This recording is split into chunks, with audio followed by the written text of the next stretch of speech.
Ciertamente hay cosas que nosotros necesitamos saber, entender y sobre todo vivir como hijos de Dios. Y en esta noche yo estoy aquí delante de ustedes como si fuese un vendedor. Ese buen vendedor que va a desempolvar algo que ya no se utiliza, algo que ya no se ve, algo que no está de moda. Porque lo que está de moda en medio del pueblo de Dios es que te hablen de prosperidad, es que te hablen de bendición, es que te hablen de todas aquellas cosas que son pasajeras. Ser bendecido es importante. Ser prosperado es importante. Que se hablen de cosas que nos beneficien en esta tierra son importantes. Pero cuán importantes son todas aquellas que forman nuestro ser, que forman nuestro carácter, que nos hace diferentes, que nos hace virtuosos y útiles para la obra de Dios. Yo en esta noche estoy aquí como si fuese ese vendedor que va a presentarte algo que está sucio, empolvado, porque nadie lo quiere. Pero que te voy a demostrar en esta noche que es necesario para tu vida, que es necesario para tu ministerio, que es necesario dentro de tu hogar y en cada cosa que emprendas y hagas en tu vida. En esta noche no te hablo de otra cosa más de la humildad. Esa humildad de la que muchos hablan, pero poco practican. Pero en sí, ¿qué es la humildad? La humildad es una actitud del corazón. No simplemente es una conducta externa, porque podríamos decir que si vemos a alguien vestir sencillo o poco adornado, es una persona humilde, pero eso podríamos decirlo a través de lo que ven nuestros ojos. Pero, ¿qué es lo que realmente hay en el corazón de esa persona? Eso es lo que es realmente importante.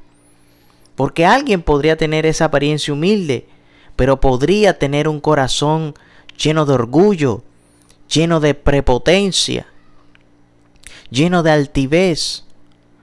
Entonces es importante la actitud que nosotros tengamos en nuestros corazones. Mire, un ejemplo claro, la Biblia dice, puesto los ojos en Jesús, autor y consumador de nuestra fe. Mire, usted debe poner los ojos en Jesús, porque Jesús, siendo Dios, dejó todos los privilegios que Él tenía para venir y hacerse pequeño delante de los hombres. Jesús, cuando vino a esta tierra, pudo haber venido con todo su esplendor y toda su gloria. Sin embargo, Jesús se apareció en un pollino entrando por Jerusalén. Esto muestra la humildad que había en el Señor, que Él siendo grande, que Él siendo el heredero de todas las cosas, Jesús vino a esta tierra a morir por nosotros los pecadores. Él no le importó que su vida iba a sufrir aquí en esta tierra. Él vino a morir por los pecadores porque Él nos ama y porque había humildad en su corazón. Mire, ese hombre que es el superhéroe más grande que puede existir en el mundo entero, vino y le lavó los pies a los discípulos como un acto de humildad. Este mismo acto de humildad es el que nosotros debemos tener en nuestros corazones. Fíjese lo que dice Colosenses 3:12. Vestíos pues como escogidos de Dios, santos y amados, de entrañable misericordia, de benignidad, de humildad, de mansedumbre, de paciencia. ¿Usted está entendiendo cuando la Biblia dice vestíos? Usted ve, por ejemplo, las fuerzas militares de cualquier país, la fuerza policíaca, los bomberos, ellos tienen un uniforme que los identifica como esa fuerza, que los identifica como esos servidores. Esto es lo que Aquí está hablando el apóstol. Cuando dice vestíos, él está hablando que nosotros debemos estar revestidos de humildad. En nosotros debe haber humildad. El hecho que Dios use a alguien en su misericordia no quiere decir precisamente que esta persona tenga humildad en su corazón. A ver, la Biblia dice de que el altivo delante de Dios no está bien visto. De hecho, Él lo mira de lejos, pues al humilde es el que mira de cerca. Pero resulta que cuando nosotros venimos al Señor, nosotros venimos con un corazón humilde. ¿Por qué? Porque reconocemos la excelencia de Dios y reconocemos que nosotros dependemos de ese Dios. Nosotros, para ser salvos, dependemos de Jesús para encontrar la salvación.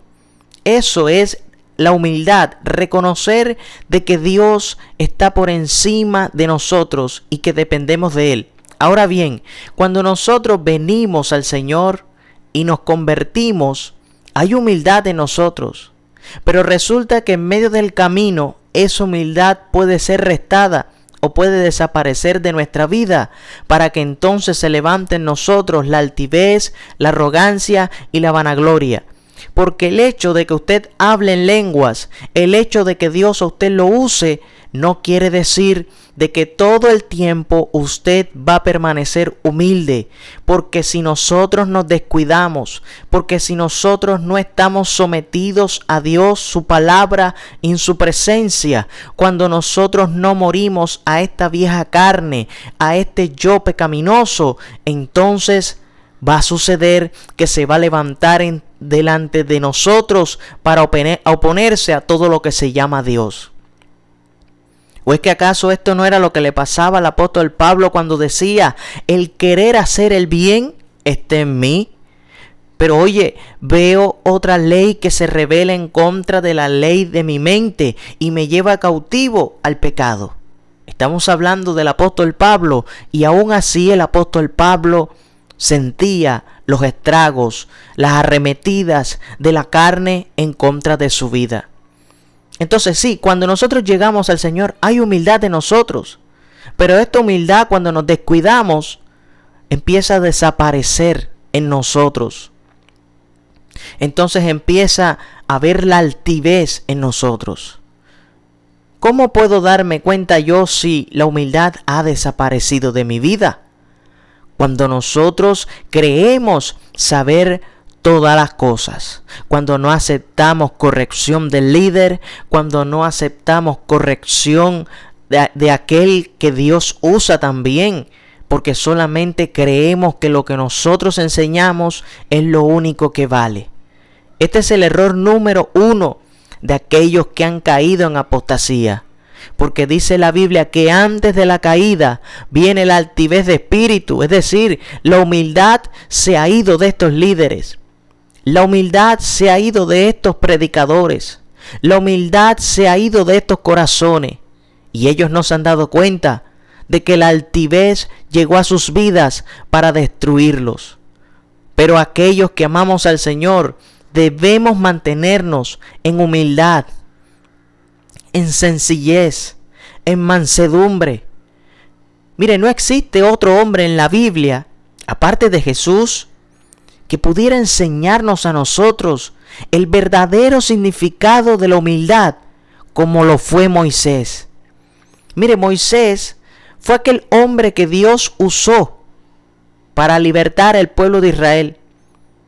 Y lo contradictorio de todo esto es que ese mismo pueblo que Moisés rogaba a Dios por él, Moisés se humillaba a Dios por él, quiso un día apedrearlo. Muchísimas veces quiso apedrear el pueblo de Israel a Moisés. Sin embargo, Moisés, como era humilde y manso de corazón, Moisés nunca levantó una oración para decir que perezca este pueblo y trae un pueblo nuevo para ti. Moisés clamaba por Israel. Esto es lo que hace un corazón humilde. Un corazón que entiende de que hay necesidades en nosotros, pero también hay necesidades en los demás. La humildad es una virtud muy importante en este tiempo, pero que hemos descuidado por darle prioridad a muchas cosas. Es por eso que usted ve líderes que se expresan muy lindo, que enseñan muy lindo, que Dios los usa tremendamente, pero los ve usted en la corrección a sus hijos y no es la adecuada. Los ve usted en sus hogares y no se comportan, no hablan y no se mueven conforme a la voluntad y el propósito de Dios, porque los vecinos que están cerca de él dicen una cosa es lo que él es en la iglesia, en el templo, y otra cosa es lo que es cuando él está en su casa. Oiga, esto es triste.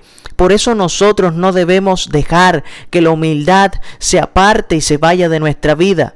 Por eso nosotros debemos hacer uso de esas fuerzas, de esas herramientas, de ese armamento espiritual que Dios ha dejado en nuestras vidas para nosotros morir a este yo, para nosotros morir a esta vieja naturaleza que día a día se quiere oponer en contra del propósito de Dios en nuestras vidas.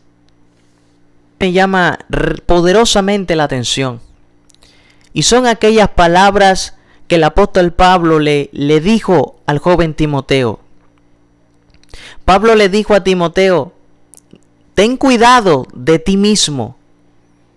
Oiga, él no le estaba diciendo ten cuidado de aquel enemigo que se levanta en contra tuya. Él no le estaba diciendo ten cuidado de aquella persona que viene a levantarse en contra tuya. Pablo le estaba diciendo: Timoteo, ten cuidado de ti mismo. ¿Por qué? Porque Pablo sabía de que en nosotros hay una naturaleza caída. El apóstol Pablo sabía de qué estaba hecho él y de qué estaba hecho Timoteo. El apóstol Pablo le estaba diciendo: Timoteo, ten cuidado de ti mismo. Ahora, en el contexto que Pablo le dice a Timoteo, es el contexto Ahora, en el contexto que Pablo le habla a Timoteo, es acerca de la doctrina, es decir, de la enseñanza. Ahora usted podrá decirme que este pasaje no está relacionado dentro del contexto de la humildad, y yo tengo que decirle que sí. Porque cuando nosotros no tenemos humildad en nuestro corazón, entonces nuestra doctrina se puede torcer. ¿Por qué? Porque no tenemos cuidado de nosotros mismos. Porque andamos pendientes de lo que aquel enseña. Andamos pendientes en buscar versículos que puedan contradecir lo que otro está enseñando. Ahora bien, esto no quiere decir que esté del todo mal. ¿Por qué? Porque debemos defender nuestra fe, nuestra creencia, pero debemos hacerlo en humildad, sin salirnos de las casillas, sin dar de qué hablar a aquel que no conoce al Señor. Por eso Pablo le decía a Timoteo: Timoteo, ten cuidado de ti mismo, ten cuidado de lo que enseñas, ten cuidado de cómo hablas, ten cuidado de cómo vistes, ten cuidado de lo que estás haciendo en tu vida. Porque Pablo sabía, y muchas veces en algunos pasajes Pablo lo dijo, de que nosotros éramos cartas abiertas al mundo. Es decir, que Pablo le estaba diciendo a Timoteo: Timoteo, ten cuidado, porque aunque vivimos en un mundo de oscuridad, nosotros somos esas lumbreras. Estamos siendo llamados a ser esas lumbreras que alumbren en un mundo oscuro. ¿Para qué? Para que ellos puedan ver la luz de Cristo en nosotros. Mire lo importante que es la humildad. Cuando tú eres humilde, tú entiendes de que dependes de Dios. Tú entiendes de que hay una naturaleza caída en ti. Tú entiendes que no eres perfecto. Tú entiendes de que necesitas ser trabajado. Tú entiendes de que tu carácter debe ser forjado. Pero cuando la humildad no está en ti, tú piensas de que porque ayunas, porque oras, entonces ya tienes el cielo ganado. Y no es así, mi amado. No es así. Porque debemos ser humildes para reconocer que día a día nosotros fallamos. Mira, el salmista David dice la Biblia que tenía un corazón semejante al de Dios. Sin embargo, David pecó. Sin embargo, David falló. Sin embargo, David hizo cosas que no estaban bien delante de Dios. Y en un momento de su vida, David, ese mismo David que dice la Biblia que tenía un corazón semejante al de Dios, ese mismo David falló. Tomó una mujer que no era la suya, mandó a que fuera a la guerra el esposo de aquella mujer para encubrir su pecado. Sin embargo, delante de Dios no hay pecado oculto. Y aunque David se estaba equivocando, Dios en su misericordia envió al profeta para que le hablara y le hiciera entender de que él ya sabía que él había pecado. Entonces David reconoció su pecado. David se humilló delante de Dios y Dios le perdonó. ¿Por qué? Porque el altivo Dios lo mira de lejos, pero el que se humilla, el que reconoce de que ha fallado, de que peca, de que se equivoca, Dios está allí para perdonarle, para otra vez nuevamente limpiarle. Y David caminó con el Señor. David, cada día de su vida, entendió de que él no podía, a pesar de que tenía las vestiduras de rey, David no podía llevar solo la carga del pecado. Él necesitaba a alguien que la llevara. Y David tuvo esa humildad para humillarse delante de Dios. Por eso él siempre en sus salmos decía: límpiame, límpiame de mis pecados, límpiame de mis maldades, límpiame de mis pecados que me son ocultos. David tuvo esa humildad para reconocer primero su pecado y para reconocer que el único que lo podía limpiar era el Señor. Esa es la misma humildad que Dios desea que nosotros entendamos en esta noche. Esa es la misma humildad que el Señor desea que entendamos para que nosotros cada día nos parezcamos más al Señor. Porque eso es lo que quiere todo padre, que su hijo, su buen hijo, se parezca a Él. Pero es necesario que nosotros menguemos para que Él pueda crecer en nosotros.